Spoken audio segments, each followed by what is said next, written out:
نحمده ونصلي على رسوله الكريم اما بعد فاعوذ بالله من الشيطان الرجيم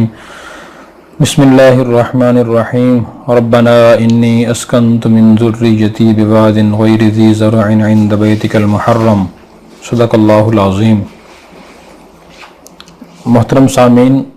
محرم الحرام اسلامی سال کا پہلا مہینہ ہے اور ذوالحجہ محرم اسلامی سال کا آخری مہینہ ہے۔ محرم الحرام کا معنی ہے قابل احترام، حرمت والا مہینہ۔ سورہ ابراہیم کی ایک آیت میں اللہ تبارک و تعالیٰ نے حضرت ابراہیم علیہ السلام کی ایک دعا نقل فرمائی ہے۔ جب ابراہیم علیہ السلام نے حضرت ہاجرہ اور اسماعیل علیہ السلام کو بیت اللہ کے پاس ٹھہرایا تھا، اس وقت یہ دعا کی تھی، ربنا انی اسکنت من ذریتی بواد غیر ذی زرع عند بیتک المحرم۔ اے ہمارے رب، میں نے اپنی اولاد کو، اپنے گھر والوں کو ایک بے آباد زمین کے پاس اور بیت اللہ کے پاس ٹھہرایا ہے تاکہ وہ نماز قائم کریں، آپ کی عبادت ادا کریں۔ اس دعا میں ابراہیم علیہ السلام نے بیتک المحرم کے الفاظ استعمال فرمائے ہیں، آپ کے قابل احترام گھر کے پاس۔ ان الفاظ سے معلوم ہوتا ہے کہ محرم کا معنی قابل احترام ہے، اور یہ قابل احترام شروع سے ہے۔ قرآن کریم میں سورہ توبہ آیت نمبر 36 میں اللہ تبارک و تعالیٰ نے فرمایا، ان عدۃ الشہور عند اللہ 12 شہرا فی کتاب اللہ یوم خلق السماوات والارض منہا اربعۃ حرم، کہ اللہ تبارک و تعالیٰ نے جب سے آسمانوں اور زمینوں کو پیدا فرمایا اس وقت سے اللہ تعالیٰ کے ہاں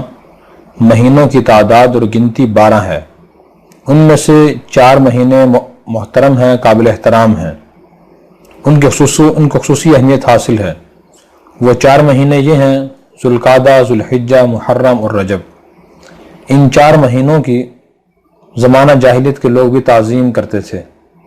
اور اتنی تعظیم کرتے تھے کہ ان 4 مہینوں میں وہ لڑائی بند کر دیتے تھے، جبکہ پورا سال وہ لڑتے رہتے تھے۔ ان 4 مہینوں میں اگر باپ کا قاتل اور دشمن بھی پاس سے گزرتا، اسے کچھ نہیں کہتے تھے۔ اس سے معلوم ہوا کہ محرم کی فضیلت اور حرمت شروع سے ہے، اور جب سے اللہ نے آسمان و زمین بنائے اس وقت سے ہے۔ یہ واقعہ کربلا کی وجہ سے نہیں ہے، البتہ واقعہ کربلا کو اور واقعہ کربلا کے شہداء کو فضیلت اس وجہ سے حاصل ہوئی کہ وہ محرم میں پیش آئے۔ اس مہینے کے بارے میں قرآن و سنت کی تعلیمات سے ہمیں صرف 2 باتیں معلوم ہوتی ہیں۔ ایک تو یہ کہ ہم اس مہینے میں روزہ رکھنے کی کوشش کریں۔ صحیح بخاری کی حدیث ہے، حضرت عائشہ رضی اللہ عنہا فرماتی ہیں کہ نبی کریم صلی اللہ علیہ وسلم 10 محرم کے روزے کا خاص اہتمام فرماتے تھے، اور ہجرت سے پہلے آپ اہتمام فرماتے تھے۔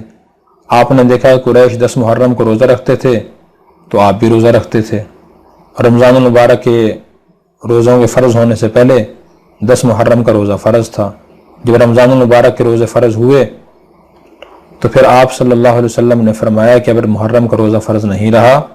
جس کا دل چاہے رکھے اور جس کا دل چاہے نہ رکھے۔ دوسری روایت میں آتا ہے کہ آپ صلی اللہ علیہ وسلم جب مدینہ ہجرت کر کے تشریف لائے تو آپ نے یہودیوں کو دیکھا کہ وہ 10 محرم کو روزہ رکھتے تھے۔ آپ نے ان سے پوچھا کہ تم اس دن روزہ کیوں رکھتے ہو؟ تو یہودیوں نے بتایا کہ 10 محرم الحرام کو اللہ تعالیٰ نے حضرت موسیٰ علیہ السلام کو اور بنی اسرائیل کو فرعون سے نجات اور آزادی عطا فرمائی تھی، اس کے شکریہ میں موسیٰ علیہ السلام اور بنی اسرائیل 10 محرم کا روزہ رکھتے تھے، ہم ان کی پیروی میں 10 محرم کا روزہ رکھتے ہیں۔ تو آپ نے ارشاد فرمایا کہ ہم موسیٰ علیہ السلام کے تم سے زیادہ قریب ہیں اور ان کی پیروی تم سے زیادہ کرنا چاہتے ہیں، چنانچہ خاص طور پر پھر آپ اس وجہ سے بھی 10 محرم کو روزہ رکھتے رہے اور مسلسل رکھتے رہے، صحابہ کو ترغیب دیتے رہے۔ آپ کی وفات سے 1 سال پہلے کی صحابی نے آپ سے عرض کی کہ یا رسول اللہ، 10 محرم کو ہم بھی روزہ رکھتے ہیں اور یہودی بھی روزہ رکھتے ہیں، اور آپ نے غیر مسلموں کے مشابہت سے منع بھی فرمایا ہوا ہے، تو ایک طرح سے مشابہت ہو رہی ہے کہ ہم بھی ان جیسا کام کر رہے ہیں، جبکہ یہ مشابہت ایک اچھے اور جائز کام عبادت میں تھی، کسی گناہ میں مشابہت نہیں تھی، لیکن آپ نے اس مشابہت کو گوارا نہیں فرمایا، اور آپ نے فرمایا کہ اگر آئندہ سال میں زندہ رہا تو میں 10 محرم کے ساتھ نامی محرم کا روزہ بھی رکھوں گا، لیکن آئندہ سال محرم آنے سے پہلے آپ صلی اللہ علیہ وسلم کی وفات ہو گئی۔ اس وجہ سے حضرات علماء کرام فرماتے ہیں کہ 10 محرم کے ساتھ 9 محرم کا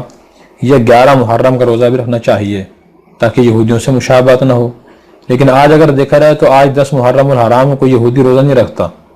اس لیے اگر ایک روزہ بھی رکھ لیا جائے تو شرعی لحاظ سے اس میں کوئی حرج نہیں ہے۔ یہ بات حضرت مولانا منظور احمد نعمانی رحمۃ اللہ علیہ نے اپنی کتاب معارف الحدیث جلد نمبر 3 میں بیان فرمائی ہے۔ اس روزے کی فضیلت آپ صلی اللہ علیہ وسلم نے یہ بیان فرمایا کہ جو 10 محرم کا روزہ رکھے گا،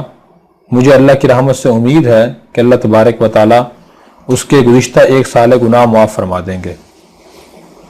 دوسرا کام اس حدیث کے بعد اس محرم کے بارے میں آپ نے یہ بیان فرمایا کہ جو شخص 10 محرم کے دن اپنے گھر والوں پر اور اپنی ذات پر کھانے پینے کی وسعت کرے گا تو اللہ تبارک و تعالیٰ اس کے 1 سال کے رزق میں برکت پیدا فرمائیں گے۔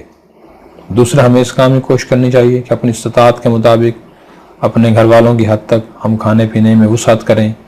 ان کے خرچے میں اضافہ کر دیں۔ یہ 2 کام صرف احادیث سے معلوم ہوتے ہیں، اس کے علاوہ جتنے بھی کام ہم لوگوں نے بنائے ہوئے ہیں یا تو وہ خود ساختہ ہیں یہ وہ کام ہے جن سے نبی پاک صلی اللہ علیہ وسلم نے سختی سے منع فرمایا۔ مثلا شہدائے کربلا کے غم میں غم کا اظہار کرنا، پریشانی کا اظہار کرنا،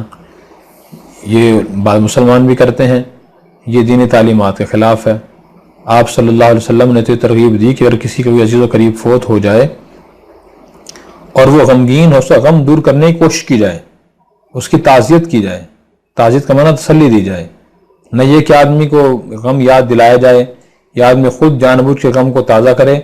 پھر واویلا کرے۔ اس سے آپ نے منع فرمایا کہ من ضرب الخدود وشق الجیوب ودعا بدعوی الجاہلیہ فلیس منا،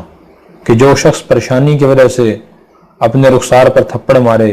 اپنا گریبان پھاڑے اور زمانہ جاہلیت کی طرح نوحے کرے